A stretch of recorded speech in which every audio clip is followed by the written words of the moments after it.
pagbigyan. Kung mawawala dito, sigurado ko na isang pinasama na nakatila sa naiwan. Kasi yung iba, baka busy sila pare. Kailangan yung tinagin, di naman to lagi. Kung mangyayari, ay mangyayari. Di ko na alam kung anong aking sinasabi.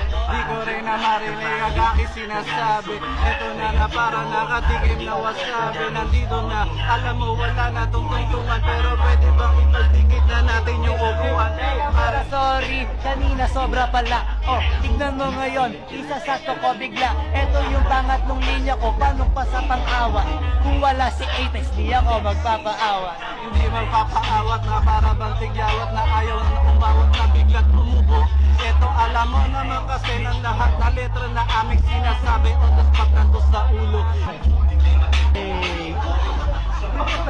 Pre, simula. Ang anghel ng Panginoon